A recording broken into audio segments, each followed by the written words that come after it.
Pode sentar, queridos. Amém. Eu sempre me divirto quando eu digo assim, diga alguma coisa boa para o irmão que está do seu lado. Quando é uma mulher, às vezes é uma carta que Deus entrega assim, aí quando é homem é assim, bênção, aí senta, nem fala direito com a pessoa.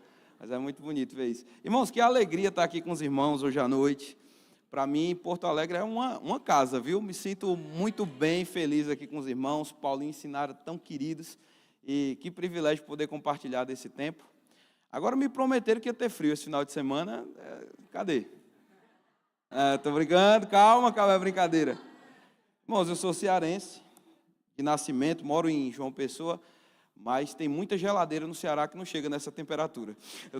Só brincadeira, viu? Tá bom demais o clima, a gente está aproveitando, mas creio que Deus tem algo bom para nós hoje à noite. Queria que você abrisse sua Bíblia comigo, por favor, em Isaías capítulo 6. Estava ouvindo Paulinho falando aqui, irmãos, e de fato, a gente não faz isso como um protocolo de culto, mas eu preciso falar de coração. Irmãos, vocês têm um pastor maravilhoso aqui. De verdade, irmãos, o coração íntegro, tanto dele como de Sinara, e para mim é um privilégio estar associado com pessoas assim, e é com gente assim que eu quero andar, irmãos. Cristianismo genuíno, coração puro de servir ao Senhor, amor pelos irmãos. Às vezes Paulinho vai lá para João Pessoa para descansar, eu puxo ele para pregar na minha igreja, e ele prega com maior alegria. E às vezes, irmãos, eu puxo ele para pregar e eu nem estou lá, ó. Como aconteceu das últimas vezes, ele ainda prega mesmo assim, porque ele é gente boa mesmo. Mas honra pessoas assim, né? Paulo fala sobre a importância de nós honrarmos uns aos outros. Se você está como parte dessa igreja, Deus te chamou para honrar o irmão que está sentado do seu lado. Quando você honra outra pessoa, você também é honrado. Você não vai ficar para trás, não. Agora a Bíblia fala sobre ter máxima consideração aos que presidem e os que presidem bem. Então esse casal é digno mesmo de uma consideração extra. E eu creio mesmo que Deus vai te galardoar por ter a oportunidade de estar convivendo com pessoas como eles, viu? Então aproveita bem o seu pastor, ele tem algo de Deus para a sua vida. Não estou aqui trazendo palavra de que ele vai embora não, viu, irmãos? Pelo amor de Deus, entenda o que eu estou dizendo. Mas valorize bem, irmãos, porque no reino de Deus, rapaz, só um sopro, irmãos já entenderam a mensagem, né? Então aproveite bem o que Deus tem para fazer na sua vida através desse tipo de liderança, porque a sua vida vai ser acrescida mesmo. Queria que você já abriu, né? Isaías capítulo 6, versículo 1. Ele diz, no ano em que morreu, ou no ano da morte do rei Uzias, eu vi o Senhor assentado sobre um alto e sublime trono, e as abas de suas vestes enchiam um templo. Serafins estavam por cima dele, cada um tinha 6 asas. Com 2 cobriam o rosto, com 2 cobriam os pés, e com 2 voavam. E clamavam uns para os outros, dizendo, Santo, Santo, Santo, é o Senhor dos exércitos, e toda a terra está cheia da sua glória. E a gente vai, talvez, continuar lendo daqui a pouco, mas quero que você pense um pouco comigo. A gente está falando aqui do profeta Isaías, e o profeta Isaías detalha que essa visão que ele teve do céu foi no ano em que que o rei Uzias morreu. O rei Uzias, segundo o que se conta, ele era um rei muito justo, e de fato ele tinha tido um grande cuidado com Israel. Em muitas coisas ele celebrou a Deus, ele expulsou a idolatria. Em algum momento, infelizmente, ele perdeu o rumo, quando ele decidiu não reconhecer o Senhor, não reconhecer a ordem do que Deus tinha colocado. A gente pode ver que ele acabou se opondo ao Senhor, no sentido de que ele quis fazer tudo sozinho. Mas o que eu quero chamar a sua atenção aqui é que o jovem Isaías, nesse momento, ele estava se deparando com uma situação na sociedade que ele nunca tinha visto. Os anos de prosperidade, os anos em que Uzias estava como rei, eram anos de intensa prosperidade para Israel. Mas no ano em que Uzias morre, irmãos, uma grande calamidade financeira, social, recai sobre Israel. E nesse ano, irmãos, onde deveria ser um ano de grande desgraça, um ano de desespero para Isaías, ele tem uma visão do trono de Deus. Quero dizer, eu não sei o que é que você pode estar passando, não sei como está a sua vida, mas eu posso te dizer que se você olhar para cima, você vai ver expectativas animadoras a respeito da tua vida e a respeito do teu futuro. Nem sempre a gente vai ter as boas notícias que gostaria de ter, pessoas vão estar sempre tendo razões para reclamar, né? Como a gente estava brincando aqui, quando está frio, tem gente que reclama do frio. Quando está quente, irmãos, tem gente que vai reclamar do quente. Quando tem pastor, as pessoas reclamam do pastor. Quando não tem pastor, as pessoas reclamam porque não tem pastor. Estão desamparadas, aflitas, sozinhas. Mas o que eu quero te lembrar é que, independente do que você está vendo aqui, irmãos, ao seu redor, é tempo que nós olharmos para cima. Quando Isaías olhou para cima, o que ele viu, irmãos? Ele viu o Senhor, que estava sentado em um trono alto, e a borda do seu manto, ou as abas das suas vestes, enchiam o templo. Mesmo que o rei Uzias, que estava em um trono abaixo, tivesse sido removido, aquele que está no trono mais alto, excelente, excelso, permanecia no mesmo lugar que ele sempre teve.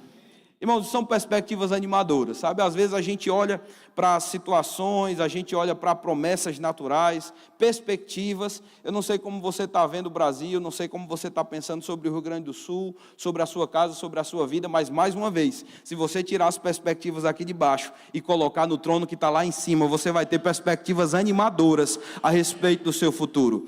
Porque Deus não está pensando em anos de mal, anos de destruição ou anos de perda. Ele está pensando em se revelar. A gente estava cantando aqui na música, irmãos, e adorando o Senhor, e como eu estava falando com os irmãos ontem, a adoração, irmãos, é sempre o reflexo daquilo que nós temos como revelação. Você não vai adorar alguém que você não conhece. Amém? Ou pelo menos, ainda que você tente, você vai encontrar uma limitação, porque nós não temos como adorar quem nós não conhecemos. Mas a nossa adoração genuína do coração, irmãos, ela é reflexo da revelação que nós temos de Deus. Então, às vezes, pessoas chegam no culto, tem gente que sabe, irmãos, entregar o coração e reconhecer a presença de Deus. Levanta mãos, fecha os olhos e esquece de tudo mais. Não é porque essas pessoas são alienadas, não é porque essas pessoas têm um chip diferente, irmãos. Eu sei que tem crente que é diferente mesmo, é uma coisa mais exótica, assim, mais pessoal, né? Um toque pessoal na adoração, glória a Deus por isso, mas finalmente, irmãos, isso é resultado de revelação. Quando você começa a entender, irmãos, a presença de quem nós estamos celebrando, e o negócio muda de figura, irmãos. Às vezes, se você fosse encontrar o governador, você dava uma ajeitada na postura assim, dava uma melhorada na forma de falar, porque você reconhece aquilo. Irmãos, quando nós começarmos a ter mais revelação de a quem nós servimos, irmãos, a nossa vida vai começar a mudar, a postura começa a mudar diante de determinadas situações. A gente não vai evidenciar medo, a gente não vai evidenciar desespero, quando a gente começa a lembrar na presença de quem nós estamos, irmãos. Deus está vendo, eu gosto de lembrar isso. Lá na igreja eu repito isso direto, irmãos, Deus está vendo. Os olhos dele estão passando por todo lado. E eu sei que alguém fica atemorizado quando pensa nisso. Misericórdia, pastor, Deus está vendo. Misericórdia nada. Graças a Deus porque Ele está vendo. Você pode ficar ousado porque Ele está vendo. Você pode ficar seguro de que vai dar certo. Amém? Eu lembro quando eu era pequeno, irmãos, eu era um gordinho muito simpático, mas era tranquilo, pacato. Não gostava de briga no colégio. E eu lembro que tinha uns guris da série superior que sempre vinham querer brigar comigo. Eu era grande, mas era novinho. Aí os bichos vinham brigar comigo, e eu tinha, irmãos, uma pessoa que era como um irmão para mim, e de vez em quando meu pai mandava ele buscar no colégio. O bicho malhava, era grande. E um dia, irmãos, eu estava lá esperando essa pessoa que era como irmão para mim vir me pegar. Os guris vieram me perturbar, e eu lá tranquilo, irmão, jogando xadrez, ó o tipo de criança sentado jogando xadrez com os meninos, e os caras vindo perturbar. E aí, irmãos, meu irmão viu aquilo. Ele entrou pelo colégio, ele correu para cima, irmãos, e sumiu dentro da estrutura do colégio, correndo atrás desses guris. E desde então, aí meu irmão foi proibido de entrar no colégio. Mas, irmãos, nunca mais aqueles camaradas chegaram perto de mim. Eu, às vezes, ficava até desconfiado, pensando que ia ter uma retaliação. Mas às vezes eu chegava, e quando eu ficava olhando para o portão que eu vi, irmão, só a cabeça do meu irmão lá do lado de fora, eu ficava valente. Eu comecei a ficar valente, passava e dava um tapa assim na orelha, e aí, fala agora. Meu irmão está lá do lado de fora, eu sabia que qualquer coisa errada ele podia me socorrer. Irmãos, lembra de uma coisa, você tem olhos que estão te assistindo o tempo inteiro. Você não precisa deixar medo entrar, você não precisa deixar essa perspectiva humana, natural, não. Mais uma vez, quando tudo estiver desanimado, olhe para cima e você vai ver a atitude de Deus. Lá no Salmo 2 eu gosto quando ele diz que o Senhor olha do alto do seu trono e vê as nações reclamando a respeito de Deus, dizendo: vamos remover as suas correntes sobre nós. Em outras palavras, para algumas pessoas, as palavras de Deus, elas incomodam, elas são um peso para essas pessoas, e essas pessoas reagem a Deus dizendo: eu quero viver uma vida livre, eu quero fazer o que eu quero fazer. Mas a Bíblia diz que Deus olha e daqui a pouco ele encontra as nações clamando contra ele, ou se levantando contra ele, dizendo: nós vamos derrubar ele lá do trono. E a Bíblia diz que Deus olha para aquilo e começa a rir. Por quê? Deus conhece a sua própria natureza, irmãos. Não há quem possa prevalecer contra o Senhor. Aqui ele fala sobre o Senhor dos exércitos, Sabaô.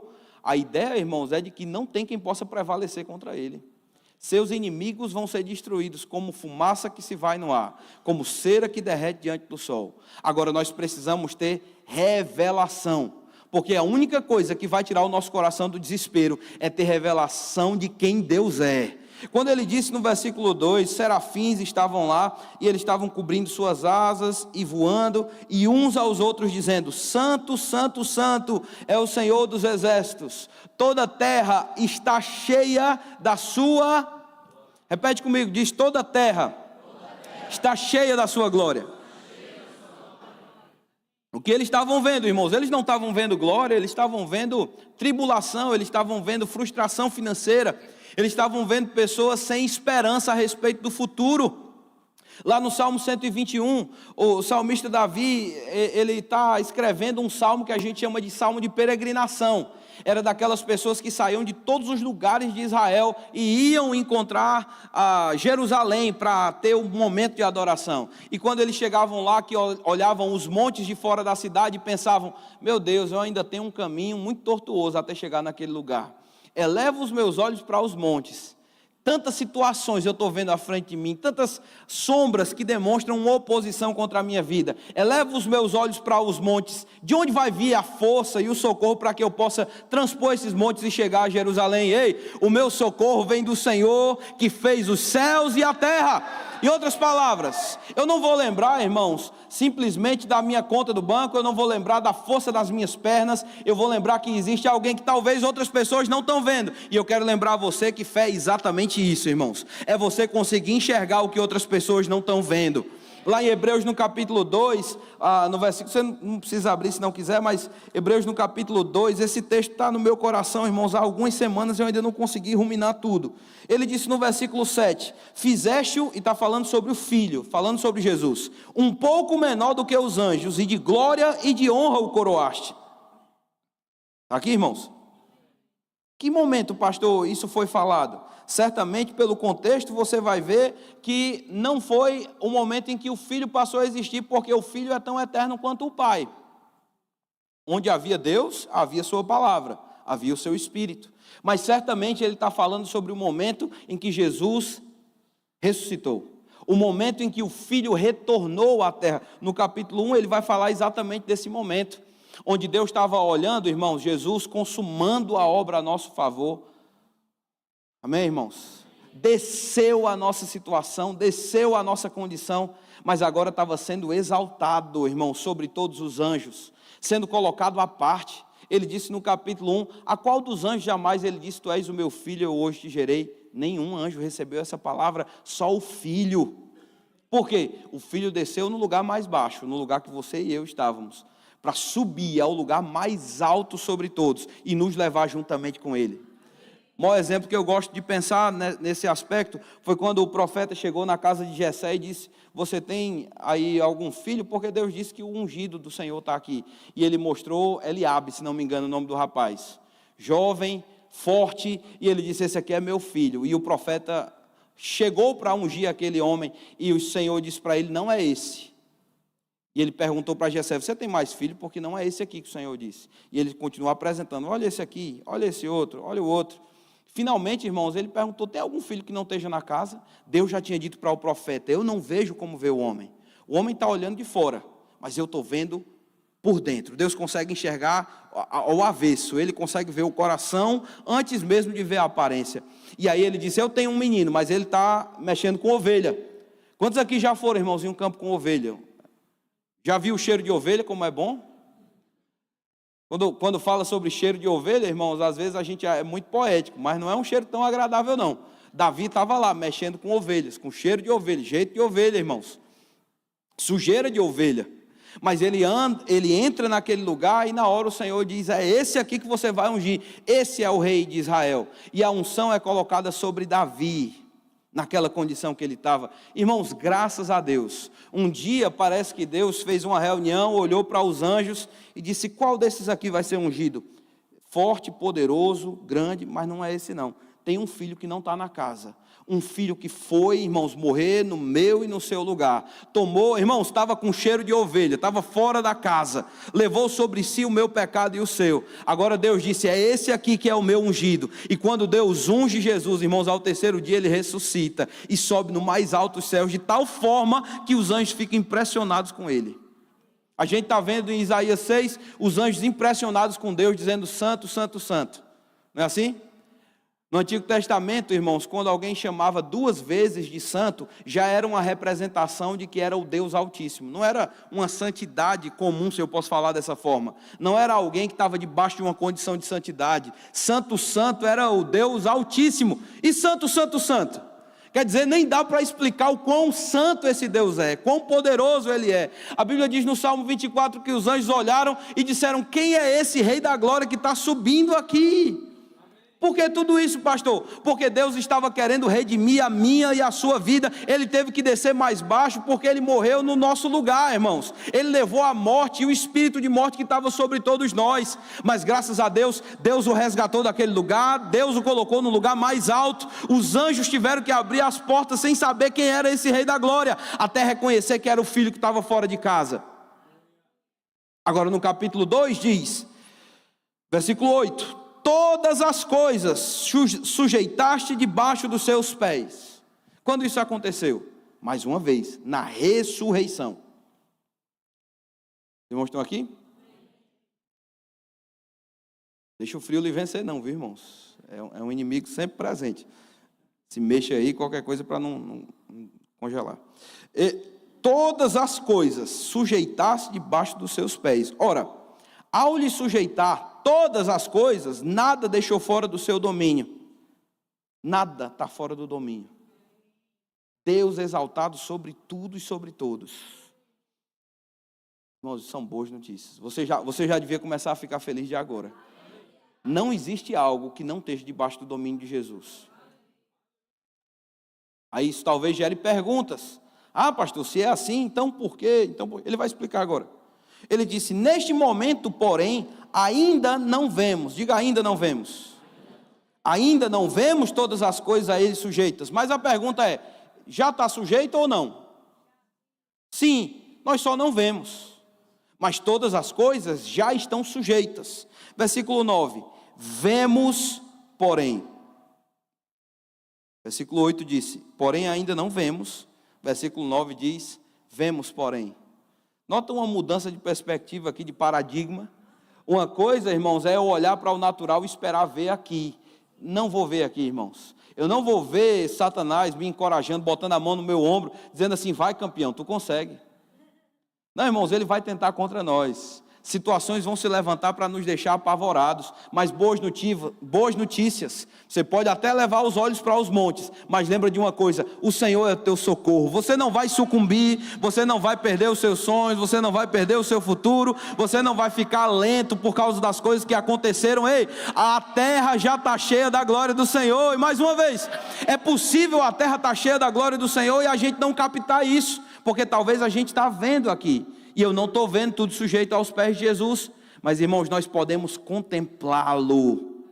Versículo 9 ele disse, vemos, porém, aquele que por um pouco, feito menor do que os anjos, Jesus, que por causa do sofrimento da morte foi coroado de glória e de honra, para que pela graça de Deus provasse a morte por todos.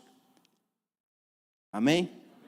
A graça, irmãos, que nos garante vitória, foi a graça que o capacitou a derrotar o diabo no nosso lugar. A graça operou sobre ele. Mas agora, irmãos, ele não precisa receber graça, ele concede graça. Eu podia dar um amém melhor do que isso, por essa razão, irmãos.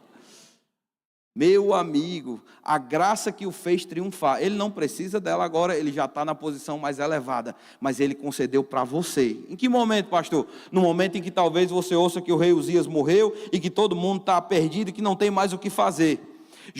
Josué, no capítulo 3, Josué estava na responsabilidade de levar o povo até a terra prometida. Amém? E talvez tenham projetos, planos, ideias que Deus colocou no teu coração. E talvez, irmãos, por algum acaso você tenha até deixado essas coisas em segundo plano, deixado lá no final da mala, porque não quer trazer isso à tona por causa das impossibilidades. Mas ele disse, Deus falou para Josué, tão certo quanto eu vivo, e tão certo, desculpa, eu estava lendo o texto errado. Ele diz, veja a arca da aliança que pertence ao soberano de toda a terra, ele os conduzirá para o outro lado do Jordão. Louvado seja Deus. Se Deus dissesse assim, aquele cara ele vai te guiar pelo Waze e tu vai chegar lá, já seria bom demais. O Waze podia ajudar alguma coisa. Mas ele está dizendo que quem vai fazer isso é o soberano de toda a terra. Irmãos, a igreja precisa ter consciência da soberania de Deus. O que é a soberania de Deus? Irmãos, ninguém manda mais, ninguém tem mais autoridade, ninguém tem mais condição. Agora o problema é que às vezes a gente se apega à soberania de outras coisas, do dinheiro. Você diz, não pastor, mas só Deus é soberano. Para a vida de quem crê, irmãos, é verdade. Mas eu vou te dizer, de alguma forma tem pessoas que têm sido controladas. Essa ideia de soberania é uma ideia de controle. Pessoas depositam no dinheiro a esperança delas. Tem uma passagem lá em 2 Reis, você não precisa abrir, mas o profeta cura Naamã da lepra, mandando o rapaz, o Geazi, chegar lá e dizer, vai lá e se banha naquele rio. E o homem, sendo o general da Síria, um homem de muita autoridade, ele diz, lá no meu país a gente tem rios melhores, eu não vou me sujeitar a isso. E alguém diz, se ele tivesse pedido uma coisa difícil, o senhor não ia fazer? Se banha lá no Rio Jordão. E ele foi lá, irmãos, e foi completamente curado. E aí ele chega feliz, irmãos, pela cura deles, celebrando, né? E diz para Geazi, olha, na verdade fala direto para Eliseu, Eliseu, eu tenho uma carroça cheia de riqueza e de dinheiro para você. Eu queria te agradecer pelo que você fez. E o profeta diz, em outras palavras, se ele fosse nordestino, ele ia dizer assim, vai-te embora com o teu dinheiro. Não, eu não quero, não preciso do seu dinheiro. Pode ir. E aquele homem volta com aquele carregamento. Mas por alguma razão, Geazi, irmãos, começa a pensar, meu Deus, olha o que ele está fazendo. O homem rejeitou a oferta, ele não está entendendo a importância desse dinheiro, não. Boa noite. Irmãos, ele não entendeu. Graças a Deus. O céu está claro, fazendo 8 graus. Isso é uma coisa importante. Perdão, irmãos, eu tento não prestar atenção, mas eu não consigo. Então, Geazi estava lá. E ele disse, eu vou lá, eu vou encontrar esse rapaz, eu vou receber essa oferta em nome de Jesus. E ele foi encontrar Naamã. Quando ele encontra Naamã, ele diz, senhor Naamã, meu senhor se arrependeu ali e ele quer receber esse dinheiro. E aí ele volta, irmãos, como quem achou o cartão de crédito no meio da rua e vai tentar passar na aproximação para ver se pega. Pegando aquele dinheiro, dizendo, rapaz, graças a Deus, eu fui abençoado. Quando ele encontra o profeta disse, o que foi isso que você fez, rapaz? Você pensa que o meu espírito não estava com você na hora que você fez isso? Por causa daquilo, Geazi ficou leproso, irmãos. E eu vou te dizer, pessoas que valorizam a fonte errada, elas tendem a provar um certo nível de maldição na vida. Achar que toda a riqueza que elas têm é o dinheiro, que tudo que elas têm é o que elas podem conquistar. Mas tem algumas passagens que parece que Deus demonstra desvalorizar, irmãos. Algumas coisas que para nós são muito valiosas. Um exemplo disso, Deus pega ouro e coloca no chão lá no céu. Vai ter no céu, mas vai estar no chão. Quantos estão aqui, irmãos? Sabe o que Deus está dizendo? Aquilo que o homem luta para conquistar com seus esforços, para mim, não representa muita coisa. Eu fico pensando, irmãos, o que vai ser o galardão? Porque, irmãos, tem gente que mata e morre por dinheiro. Infelizmente. Deus pega isso, coloca no chão e diz assim, o que eu tenho para você É muito melhor do que isso. Uau, irmãos.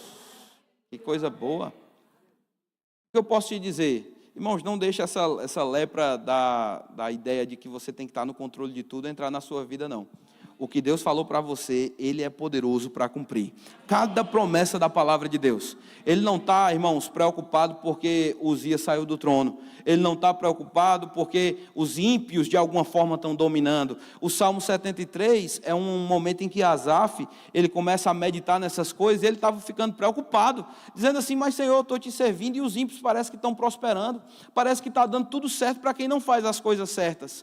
E ele disse que ficou preocupado até o dia que ele entrou no santuário e contemplou, irmãos. Quando ele fala sobre o santuário, não é um santuário físico, mas é essa consciência da presença de Deus. Isaías, de alguma forma, teve consciência dessa presença. Sabe o que Isaías disse? Ai. Foi a palavra dele. Ai. Ai de mim. Porque eu estou contemplando toda essa santidade e tem coisas em mim que precisam ser corrigidas. Os irmãos estão aqui? Quantos aqui já tiveram essa consciência, irmãos, da presença de Deus e a palavra que sai da sua boca é ai? Tanta coisa para ajustar, tanta coisa para corrigir. Irmãos, mas tudo que deve ser corrigido na sua vida vai ser corrigida na presença de Deus. Deus mandou o anjo ir lá e jogar uma tenaz na boca dele. Ele disse: ai de mim, porque eu sou um homem impuro e habito no meio de um povo que conversa bobagem. A gente não devia falar o que fala. Mas Deus disse: agora que eu te santifiquei, você está santificado. A obra da santificação, irmãos, começa em Deus e termina com a nossa participação. Sem a participação de Deus, ninguém pode ser santo. Amém? Inclusive, um dos nomes dele é aquele que santifica. Se você está aqui, irmãos, e está debaixo de muita condenação, talvez peso por coisas que você devia ter feito e não fez, coisas que você devia ter abandonado e não abandonou, coisas que você talvez devia ter abraçado e não abraçou. Eu quero te dizer, na presença de Deus, o que deve ser corrigido vai ser corrigido na sua vida. As coisas vão sendo encaixadas e vão entrando no lugar. Mas uma coisa que a gente tem que fazer é, pela fé, parar de ver e começar a contemplar, entende? Nós não vemos, mas nós já vemos a Cristo. Nós talvez não estamos vendo, irmãos, o mundo se dobrando ao senhorio de Jesus, e as dificuldades se dobrando, e os montes se dobrando, mas ele disse, irmãos, que na manifestação dessa presença, aquilo que precisa ser aplanado, vai ser aplanado. E eu declaro sobre a sua vida, que talvez nessas áreas de coisas que estão sem controle, que você não está conseguindo entender, talvez o domínio sobre os seus próprios pensamentos, talvez o domínio sobre a situação financeira da tua casa. Ei, irmãos, tem alguém que está sentado no trono, e se você começar a contemplá-lo, você vai começar a ver que a glória dele já está se movendo.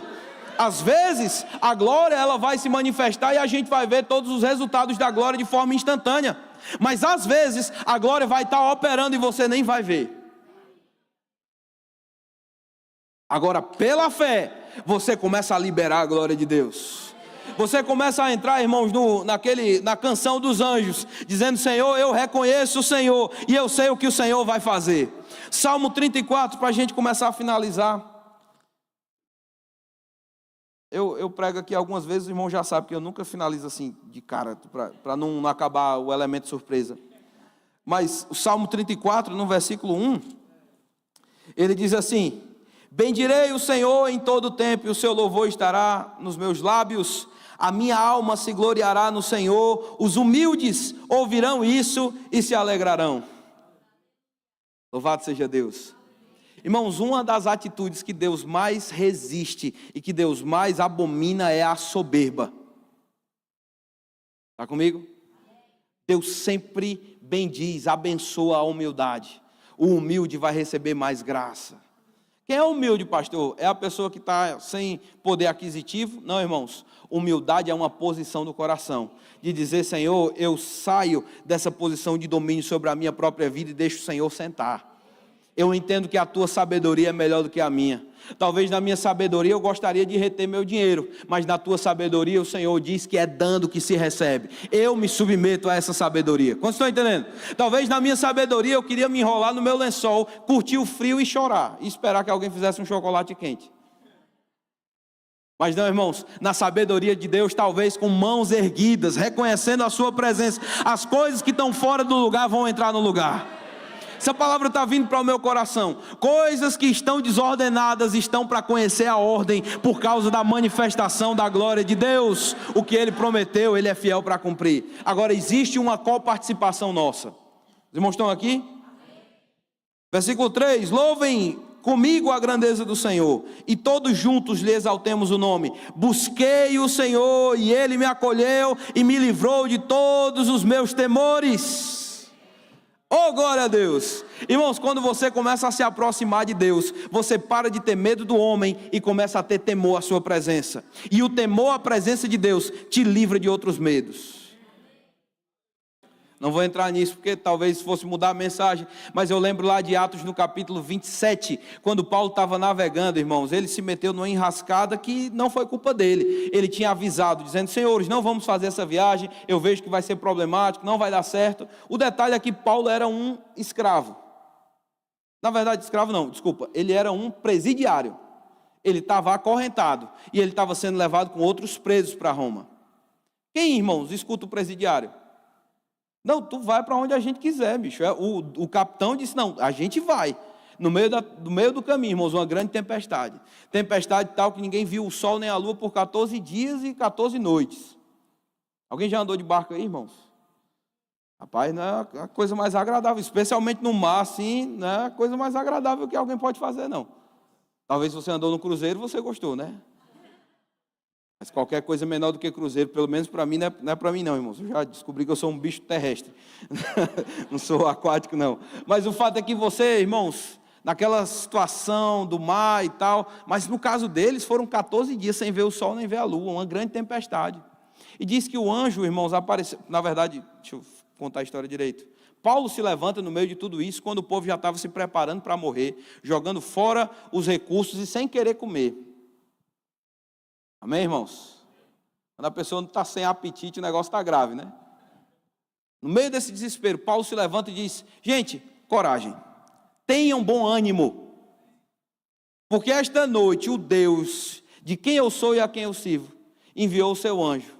O anjo apareceu para mim e disse, Paulo, coragem. Se o anjo mandou Paulo ter coragem, irmãos, é porque até Paulo estava sem coragem alguma. Paulo estava pensando talvez, rapaz, está vendo, nem foi culpa minha, eu disse para não vir. Alguém já ouviu, irmãos, a esposa dizendo isso? Não, é brincadeira, é brincadeira. Mulher não fala isso não.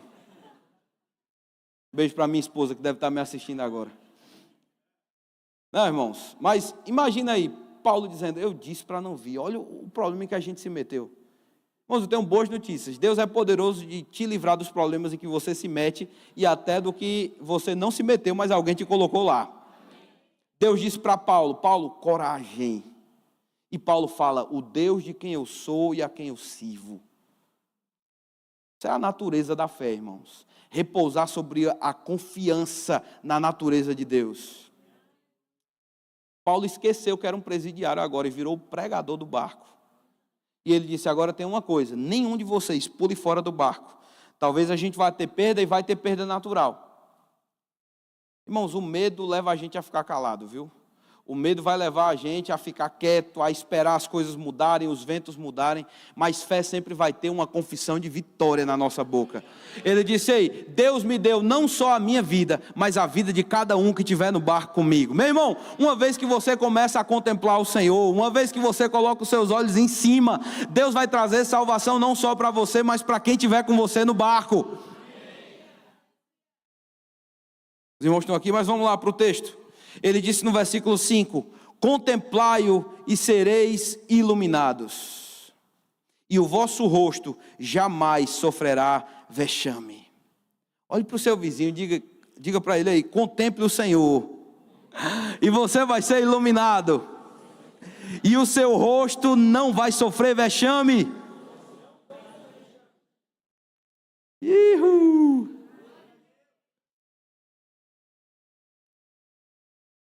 Quem não gosta de falar com o vizinho assim na hora do culto? Eu sei que tem muito... Não levante a mão não, eu sei. Mas deixa eu te falar, irmãos, aqui na igreja é um bom lugar para você ser estimulado a confessar. Porque se você não confessa aqui dentro, num ambiente favorável, é possível que na hora da dificuldade a boca fique mais pesada. Então, quando alguém disser fale com o vizinho ou confesse comigo, não fique tímido não, fique feliz, irmãos. É Deus te dando a oportunidade de treinar o que você está aprendendo. Agora, o que ele disse? Contemplai-o e sereis iluminados. Essa palavra iluminado, irmãos, ela dá a ideia de alguém que vai ser irradiado, alguém que vai ser queimado. Você se expõe à presença de Deus, você nunca mais é o mesmo. Irmãos, às vezes uma voltinha lá em João Pessoa, uma voltinha saindo de casa para ir buscar a minha filha. Voltando, irmãos, a minha careca já não é mais a mesma. Ela saiu de uma cor e voltou de outra. Meu irmão, quando você começa a reconhecer a presença de Deus, talvez você chegou lá com medo, talvez você chegou lá fraco, sem expectativa para o futuro, sem motivo para cantar uma bela canção. Oh, glória a Deus! Mas quando você começa a pensar, meu Deus, Deus não está desesperado, Ele conhece o fim antes do começo, Ele estabeleceu planos a meu respeito, e se eu acreditar nele, eu vou chegar lá, a arca dele vai me conduzir, a sua presença vai me dando vitória, a glória do Senhor está indo adiante. Talvez eu não esteja vendo glória, talvez eu esteja vendo vexame, mas irmãos, pela fé você pode ter expectativa no que Deus vai fazer. Quando Josué, irmãos, ele estava pensando, o que é que eu vou fazer? O povo já atravessou o Jordão, mas a gente tem uma cidade para conquistar, Jericó. Alguns comentaristas dizem que era uma muralha, irmãos, de 9 metros de altura por 6 de largura, e era 6 por 6 de espessura, e do lado de dentro tinha um outro muro. Muro forte demais. Ele não teria como destruir de outra forma, irmãos. Mas ele, como líder, foi lá dar uma olhada no muro para ver o que ia acontecer. E Josué olhando, pensando, meu Deus, onde foi que eu me meti? Moisés, que era Moisés, não conseguiu vencer essa cidade. Por que eu vou conseguir vencer? Só que antes dele terminar, irmãos, de pensar no que ele estava pensando, ele viu um homem mais alto do que ele, mais forte do que ele, com a espada desembainhada na mão. Uma espada na mão. Cena aleatória, né, irmãos? Assim, está andando e de repente é um cara com uma espada bem grande. E diz que o pensamento de Josué foi, será que esse homem é amigo, inimigo? E ele perguntou, o senhor é quem? O senhor é amigo, o senhor é inimigo? Ele se virou e disse, eu sou o general dos exércitos de Deus. Tira a sandália do teu pé, porque o pé que você está pisando já é terra santa.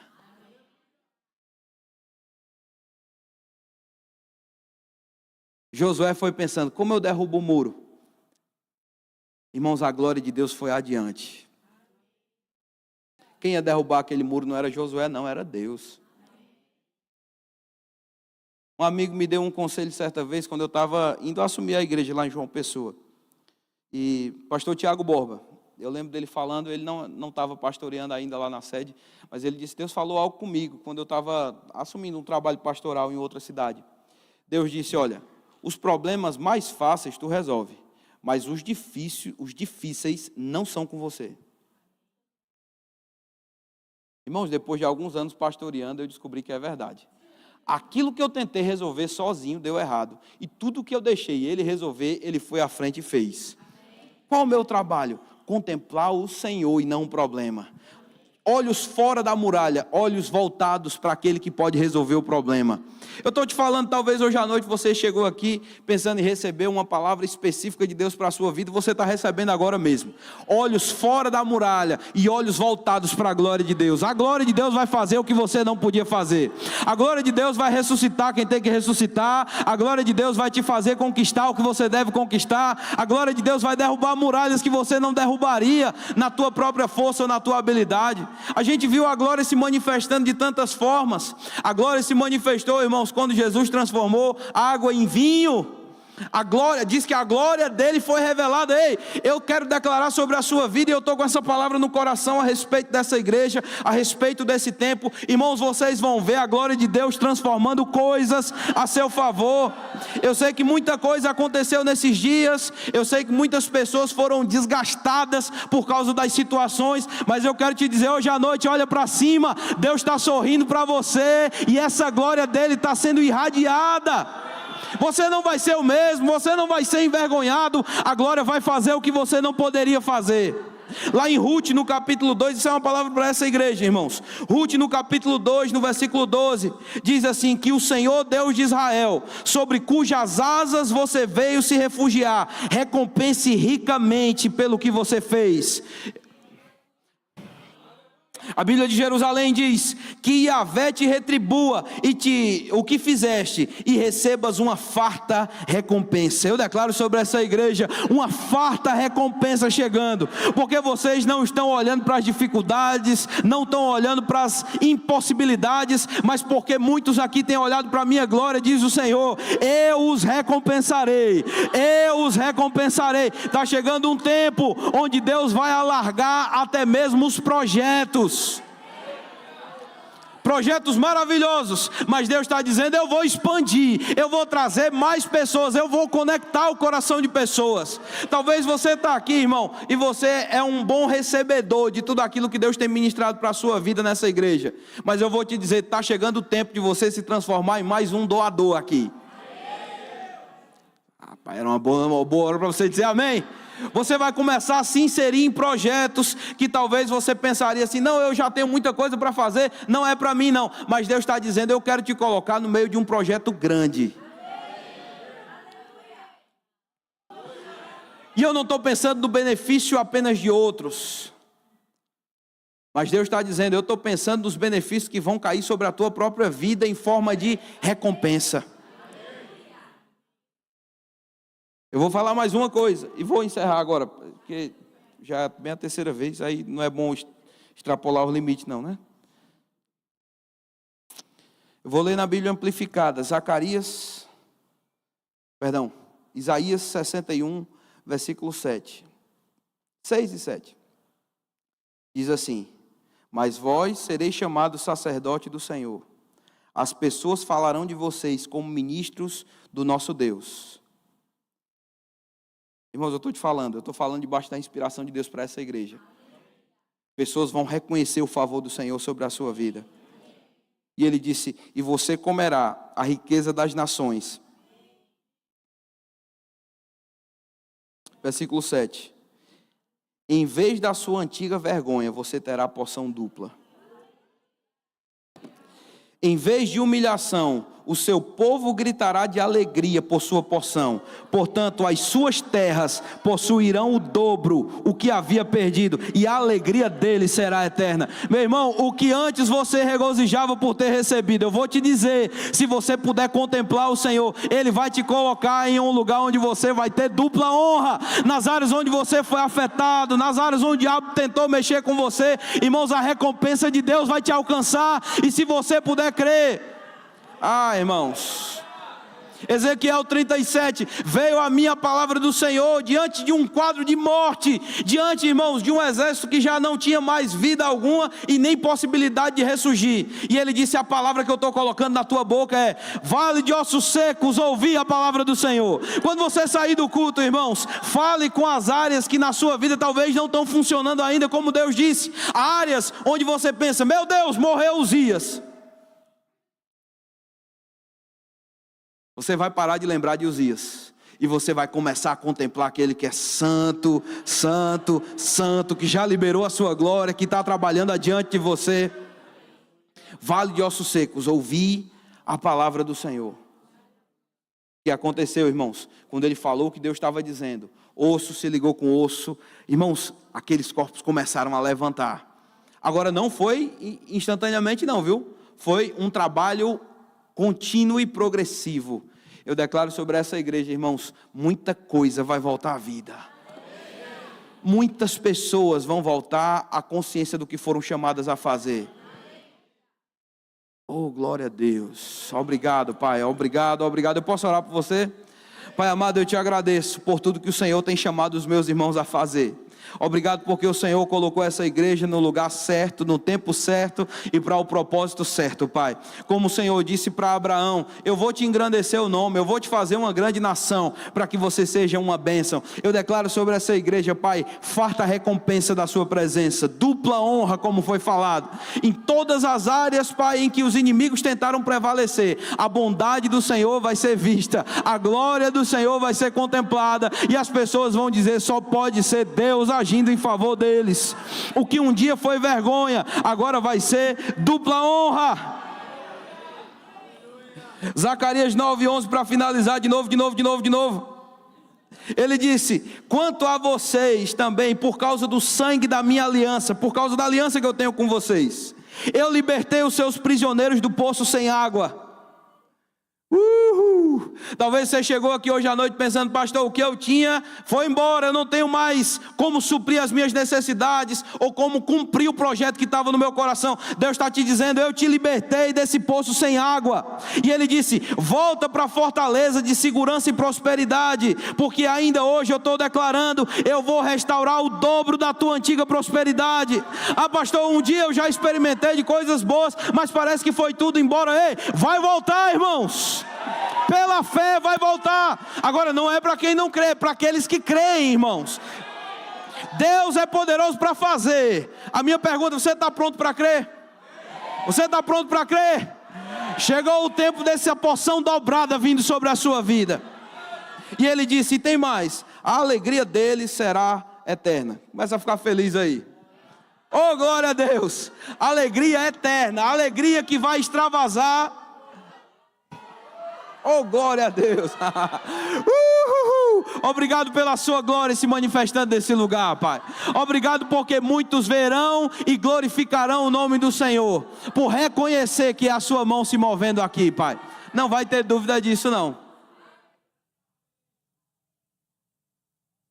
Gente antiga está voltando.